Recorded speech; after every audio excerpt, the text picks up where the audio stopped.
Mummy paneer cheese ગોટાળો બનાવ્યો. ઓ બેટા અને હાથે ઢોસા. ઈમાં ઢોસા હતા. હા કેવી રીતે બનાવે પનીર ચીઝ ગોટાળો? શીખવાડ્યું તને. જો તેલ ના બટર બે લઈ લીધું હો, જીરું નાખ્યું અને હિંગ નાખ્યું અને હું પહેલા લીલું લસણ નાખ્યું. હા લીલું લસણ ચડતા વાર થાય એટલે પહેલા લીલું લસણ એડ કર્યું. અને બટર હે ને ફટફટ ઓગળી જાય. હા બટર તો નખતા હોત તો જ ઓગળી ઓગળી જાય. જાય. અને એવા લસણ થોડી વાર ચડવા દેવાનું.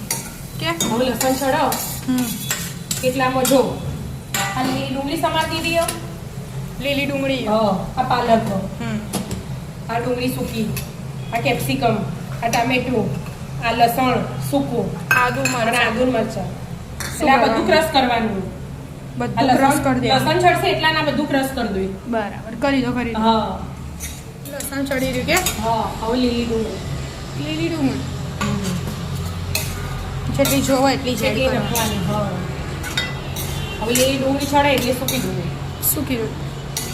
આ તો બે આ પર તો પેલો લાલ લાલ કરવાનો હોય. હા એ colour આવશે? કરો. હા આવશે ને. બધું લીલું લીલું હોય એટલે પૂછું. ગ્રીન એ ભાવો બેટા. એવું? હા ના ના આપણે લાલ કરવાનું. પનીર ચડવા દો. ચડવા દો. ડુંગળી નાખી દીધી. બરાબર.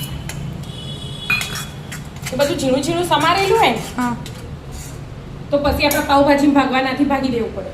હા પણ એવું કરવું એના કરતાં પહેલાથી જ ક્રશ કરી દઈએ તો સારું ના હા. એટલે પાવભાજીમાં ચોક રહી જાય ને એવું બધું ચોક મોઢામાં ચડવા આવે. દો ઘડીક વાર. ચડવા દો તેલ છૂટે ત્યાં ચડી રહી મમ્મી. આવો બેટા. હવે આવો કેપ્સિકમ. ચડી રહી. આવો બેટા જો ચડી રહ્યું. હવે આવો પાલક.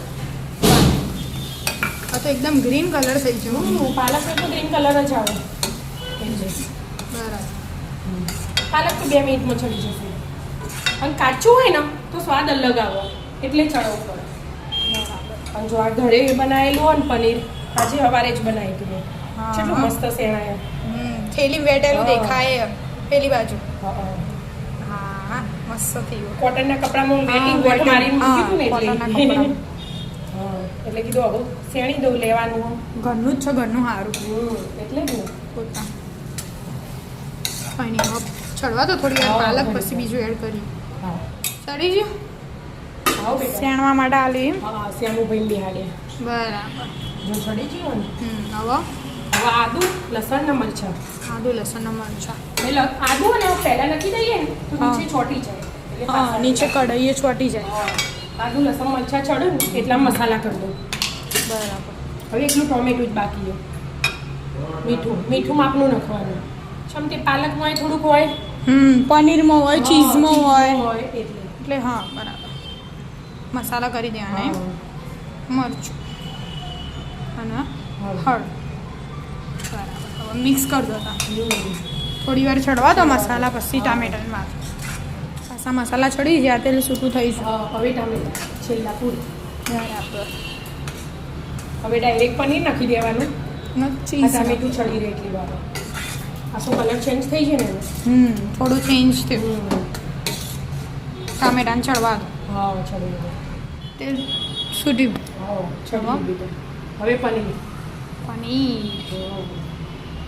શેણી નાખવું પડે ને. અને 1 ચમચી પાવભાજી મસાલો અને 1 ચમચી કિચન કિંગ મસાલો. Kitchen king.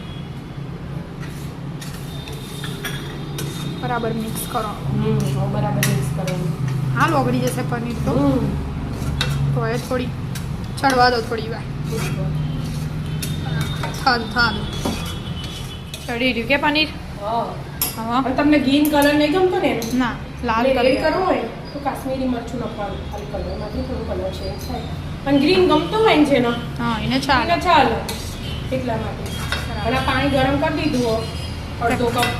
પાણી એડ કરવાનું. હા પાણી એડ કરવાનું થોડું ઢીલું થાય ને. પનીર વાળો વાટકો હતો ને એમાં નિમજ કરી.